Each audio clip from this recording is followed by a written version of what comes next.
พ่อดาบเซียนระยอง โอ้นั่นโผล่มา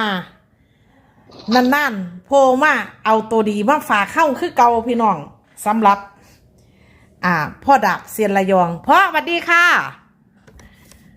ครับสวัสดีครับมีพวกกันด้วยสวัสดี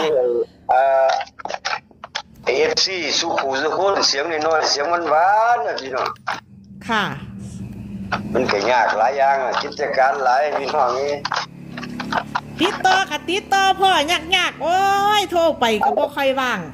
เขาเอิ้นคนลุยเนาะคนลุยคนบ่ได้เป็นนี่รัฐมนตรีนำเขาเนาะเงินเนาะคนลุยลุยบ่พ่อลุยได้ไอ้100,000 1,800ถึงน้องเงินเนาะบอกพ่อได้100,000 1,800เด้อเขาโกงคะแนนไป3,000อะไรนะโอ้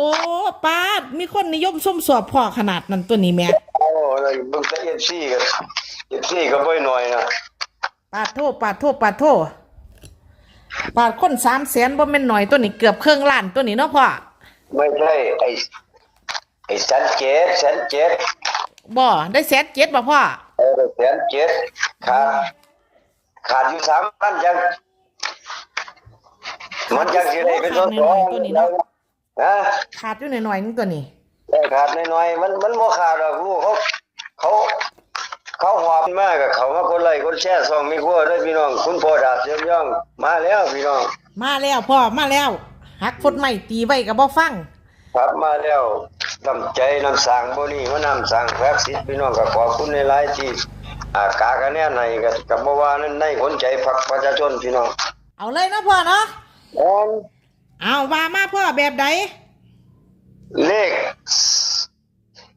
หวยซองละ100,368เดี๋ยวพ่อหวยซองละ100,000แม่นบ่พ่อแม่นหวยซองละ100,000กายหวย10 100 พันหมื่นมาจากสุราษฎร์พุ่นล่ะไม่ใช่มาจากทุ่งสงค่ะพ่อพวกตำรวจพวกกำนันพัดละเด่นตัวใดพ่อไม่พูดให้เขาให้มาหางเดียวคือ368บาทนี่เขาเลยเขียนกับบอกว่าเขาส่งในไลน์มาระวังหวยสั่งล็อก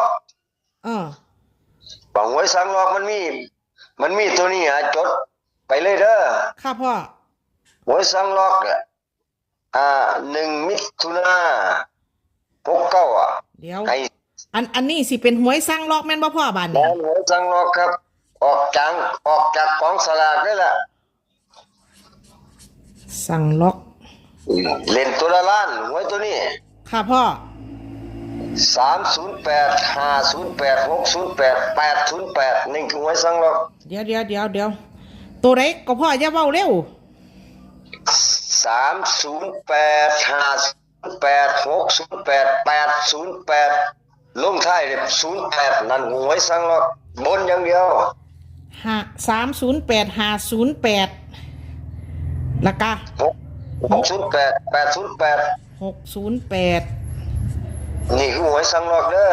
ออกจากกองสลากบ่ได้ของปลอมได้ของแท้เด้อของแท้บ่พ่อแล้วก็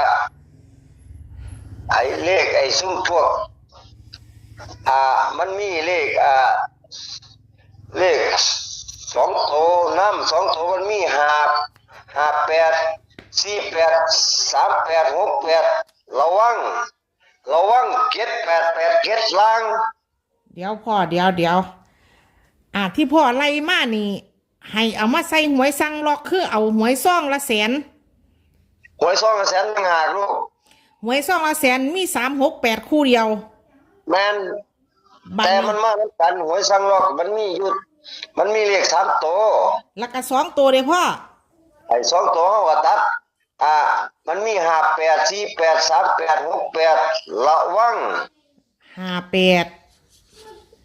48 38 68 38 ระวัง 7887เน้นล่าง เน้นล่าง ครั้งเดียวนี่แหละไอ้เด้อบอกซ้ำมันละ 8778คู่เดียว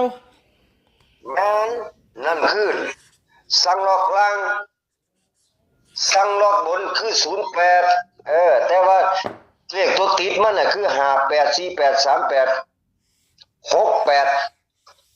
ค่ะพ่อ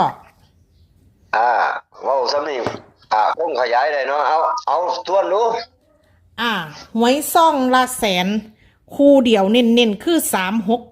368หวยสั่งล็อกชุด3ตัวบน308 508 608 808ตัดเล่น2ตัว58 48 38 68แม่นบ่พ่อ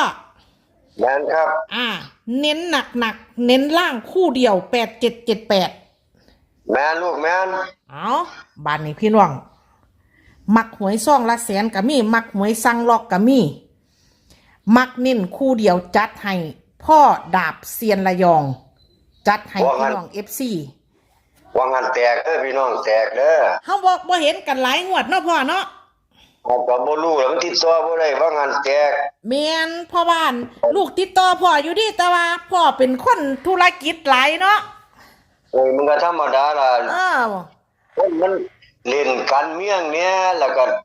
เวลาพักผ่อนล่ะ ค่ะพ่อลูกก็โทรไปหาพ่ออยู่แต่ว่าพ่อบ่รับสายลูกก็เลยเศร้าโทร อย่ามันเถอะคันขึ้นฮอดที่โทรหาเรา ค่ะพ่อว่าจังซั่นล่ะบัดจังซี่นี่พ่อโทรหาลูกบัดนี้คือพ่อลูกบัดนี้ แสดงว่าได้ของดีมาจังคือพ่อลูกนี่เนาะพ่อ มันแตกเนาะอยากให้ทีมงานทั้งช่องแม่ครัวดังเนาะ ค่ะพ่อ ก็ขอบคุณเด้อคันดังบอก FC เด้อพี่น้อง ค่ะ อย่าลืมคอยทำบุญนำนี่เด้อ ค่ะพ่อค่ะ เว้าซ้ำนี่มันหวยซ่องละแสนเลขประกันกันได้พี่น้องบ่ไม่ซ้ำใดซ้ำหนึงนี่